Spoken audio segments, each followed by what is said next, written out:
संस्कृतस्य गङ्गा प्रवहति देवोऽपि संस्कृतं कथयति। नमः संस्कृताय। संस्कृत गंगा प्रयागराज में आप सभी का स्वागत है। मैं ब्रह्माजी द्विवेदी आज उत्तर रामचरितम के तीसरे अंक का 48 श्लोकों का वाचन करने जा रहा हूँ।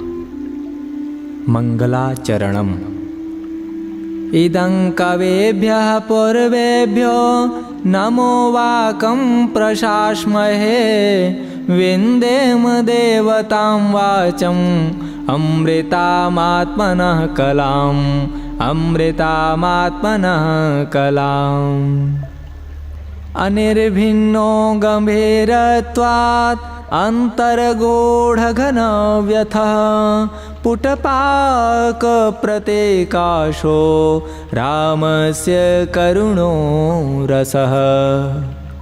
वीचिवातैः शेखरच्छोदशीतैः आकर्षद्भिः पद्मकिञ्जल्कगन्धान् मोहे मोहे रामभद्रस्य जीवं स्वैरं स्वैरं प्रेरितैस्तर्पयेति। ईदृशानां विपाकोऽपि जायते परमाद्भुतः यत्रोपकरणी भावम् आयात्येवं विधो जनः। परिपाण्डुदुर्बलकपोलसुन्दरं दधते विलोलकबरीकमाननम्। करुणस्य मूर्तिरथवा शरीरिणी विरहव्यथेव वनमेति जानकी। किसलयमिव मुग्धं बन्धनाद्विप्रलोनम् हृदयकमलशोषी दारुणो दीर्घशोकः। ग्लपयति परिपाण्डु ख्याममस्याः शरीरं शरदिजैव घर्मः केतकी गर्भपत्रम्। सीतादेव्या स्वकरकलितैः सल्लके पल्लवाग्रे अग्रे लोला करे कलभको यः पुरावर्धितो भूत्। वध्वा सार्धं पयसि विरहन् सोऽयमन्येन दर्पात्। उद्दामेन द्विरदपतिना सन्निपत्याभियुक्तः।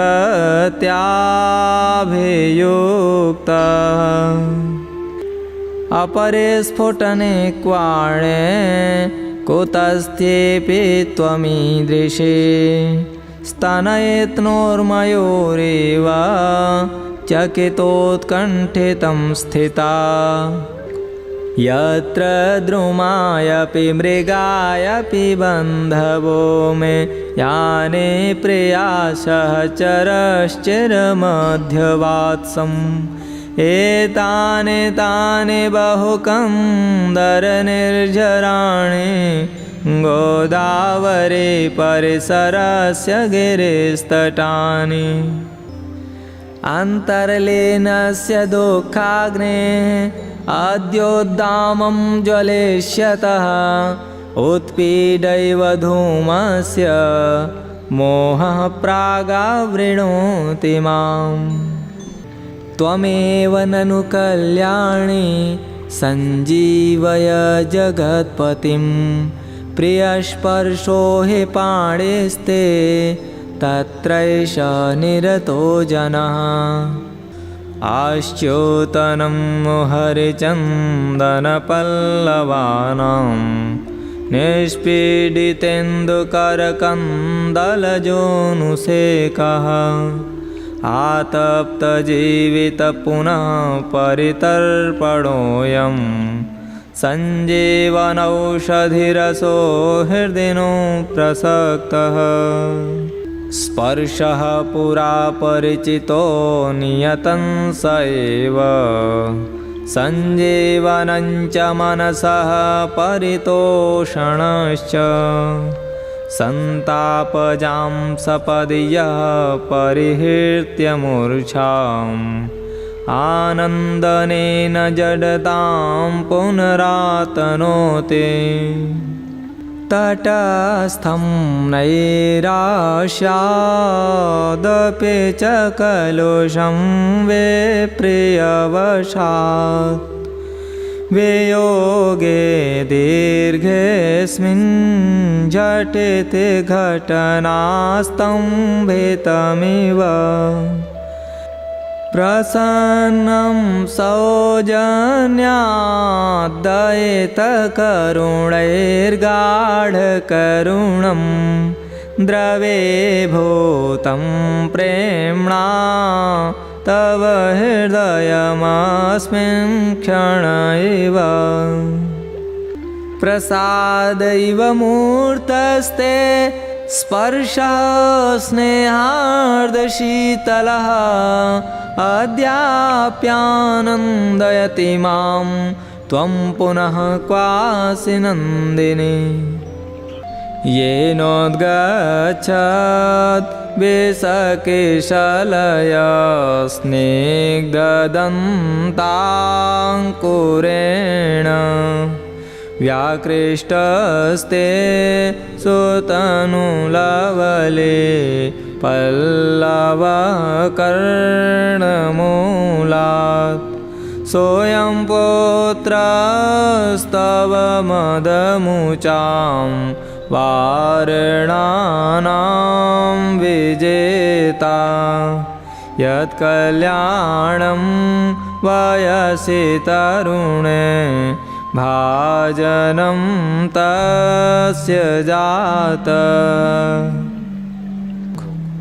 लीलोत्खातमृणालकाण्डकवलच्छेदेषु सम्पादिताः पोष्यत्पुष्करवासितस्य पयसो गण्डूषसङ्क्रान्तयः सेकः शिखरिणाकरेण विहिता कामं विरामे पुनः यत्स्नेहादनरालनालनलिनी पत्रात् पत्रं धृतम् अन्तःकरणतत्त्वस्य दम्पत्योः स्नेहसंशयात् आनन्दग्रन्थिरेकोऽयम् अपत्यम् इति पठ्यते अनुदिवसमवर्धयत् प्रियाते यमचिरनिर्गतमुग्धलोहबर्हं मणिमुकुटैवोच्छिकः कदम्बे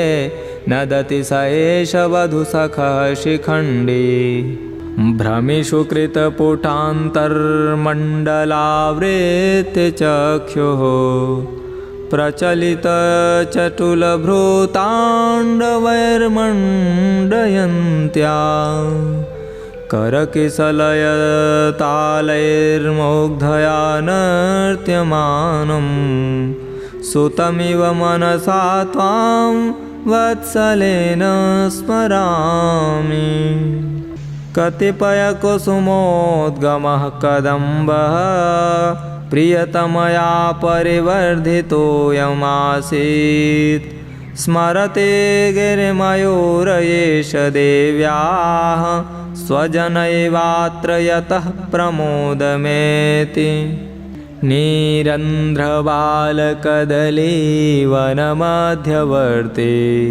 कान्तासखस्य शयनीयशिलातलन्ते अत्र स्थिता तृणमदाद्वनगोचरेभ्यः सीता ततो हरिणकैर्न विमुच्यते स्म नवकुवलय स्निग्धैरङ्गैः ददन्नयनोत्सवं सततमपि नः स्वेच्छादृश्यो नवो नव एव स विकलकर्णः पाण्डोच्छायः शोचापरे दुर्बल कथमपि सहित उन्नेतव्यः तथापि दृशो प्रियः विलुलितमतिपूरैः बाष्पमानन्दशोक प्रभवमसृजन्ते पक्ष्मलोत्तानदीर्घा स्नपयति हृदयेशं स्नेहनिष्यन्दिनीते धवलमधुरमुग्धा दोग्धकुल्येव दृष्टिः ददतु तरवः पुष्पैरर्घ्यं फलैश्च मधुच्युतः स्फुटितकमला मुदप्रायाः प्रवान्तो वनानिलाः कलमविरलं रजत्कण्ठाः क्वडन्तो शकुन्तया पुनरिदमयं देवो रामः स्वयं वनमागतः करकमलवितीर्णैः अम्बुनिवारशष्पैः तरुशकुनिकुरङ्गान् मैथिलीयान् पुष्यत् भवति मम विकारस्तेषु दृष्टेषु कोऽपि द्रवैव हृदयस्य प्रश्रयोद्वेदयोग्यः त्वं जीवितं त्वमसि मे हृदयं द्वितीयं त्वं कौमुदी नयनयोरमृतं त्वमङ्गे इत्यादिभिः प्रियशतैरनुरोध्य मुग्धां तामेव शान्तमथवा किमतः परेण अयि कठोरयशः किल ते प्रियं किमयशो ननु घोरमतः परं किमभवद्विपिने हरिणीन्द्रेशः कथयनाथ कथं बत मन्यसे त्रस्तैकहायनकुरङ्गविलोलदृष्टेः तस्याः परिस्फुरितगर्भभरालसायाः ज्योत्स्नामयैव मृदुबालमृळालकल्पा क्रव्याद्भिरङ्गलतिका नियतं विलोप्ता पुरोत्पीडे तटाकस्य परिवाह प्रतिक्रिया शोकक्षोभे च हृदयं प्रलापैरेव धार्यते इदं विश्वं पाल्यं विधिवदभियोक्तेन मनसा प्रिया शोको जीवं कुसुममिव घर्मोग्लपयति स्वयं कृत्वा त्यागं विलपनविनोदोऽप्यसुलभः तदद्याप्योच्छ्वासो भवति ननु लाभो हृदितं दलति हृदयं शोकोद्वेगात् द्विधातु न भिद्यते वहति विकलः कायो मोहं न मुञ्चते चेतनां ज्वलयति तनुम् अन्तर्दाह करोति न भस्मसात् प्रहरति विधिः मर्मच्छेदी न कृन्तति जीवितं न किल भवतां दिव्यास्थानं गृहे भीमतं तथा तृणमिव वने शून्ये त्यक्ता न चाप्यनुशोचिता चिरपरिचिताः ते ते भावाः तथा द्रवयन्ति माम् इदं शरणैः अद्यास्माभिः प्रसीदतरुद्यते देव्या शून्यस्य जगतो 12 परिवत्सर प्रनष्टमिव नामापि न च रामो न जीवति नैताः प्रियतमा वाचः स्नेहार्दाः शोकदारुणाः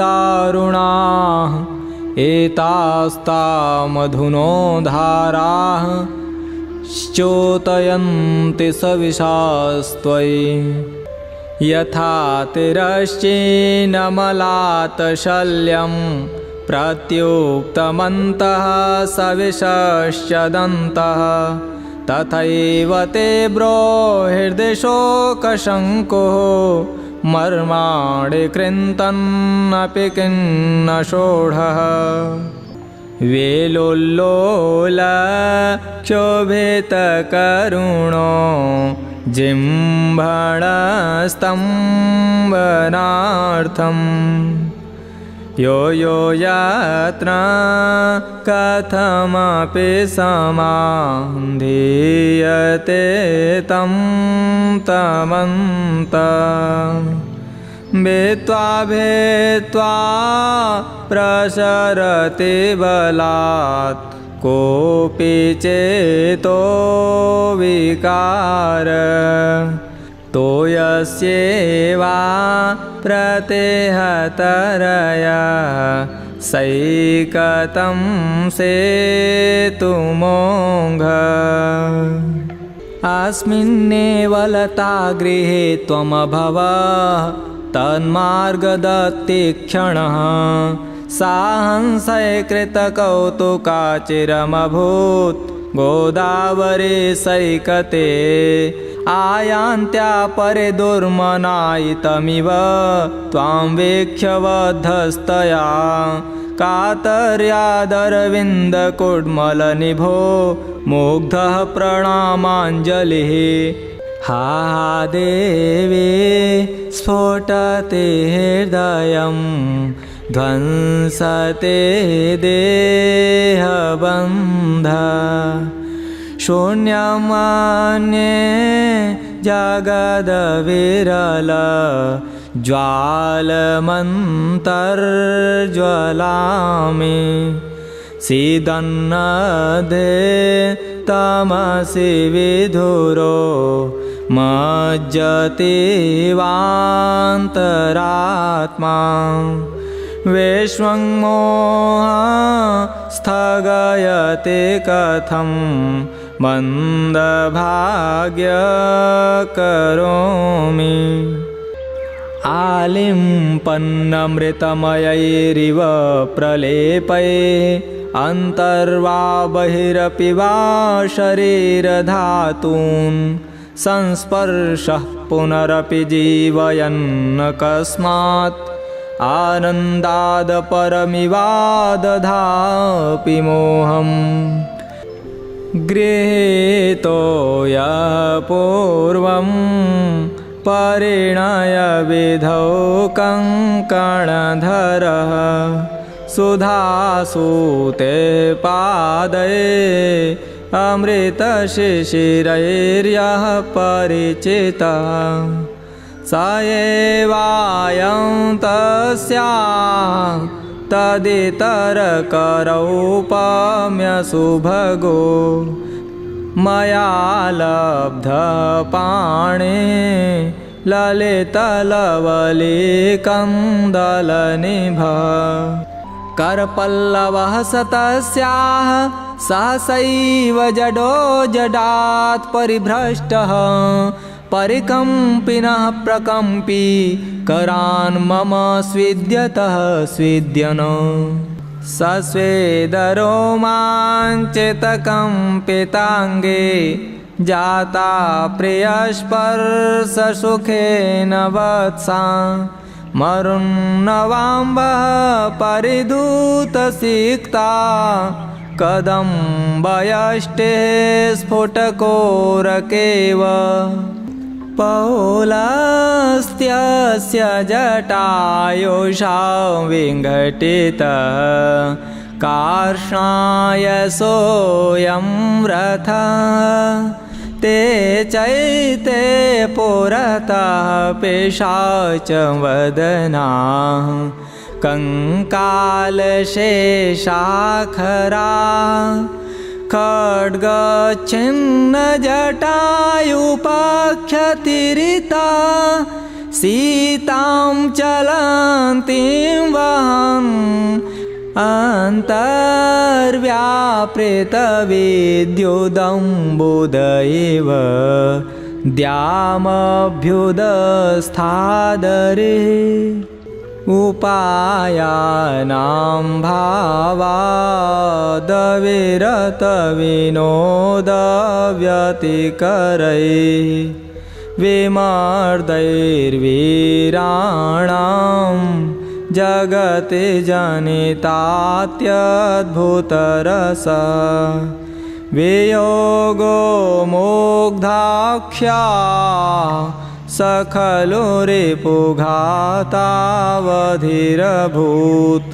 कटुस्तूष्णीं सह्यो निरवधिरयं तु प्रविलयः व्यर्थं यत्र कपीन्द्रसाख्यमपि मे वीर्यं हरेणां वृथा प्रज्ञायाम्बवतो न यत्र न गतिः पुत्रस्य वायोरपि मार्गं यत्र न विश्वकर्मतनया कर्तुं न लोपे क्षमः सौमित्रेरपि पत्रीणामविषये तत्र प्रिये क्वासि मे प्रत्युक्तस्यैव दयिते तृष्णादीर्घस्य चक्षुषः मर्मच्छेदोपमैर्यत्नैः सन्निकर्षो निरोध्यते एको रसः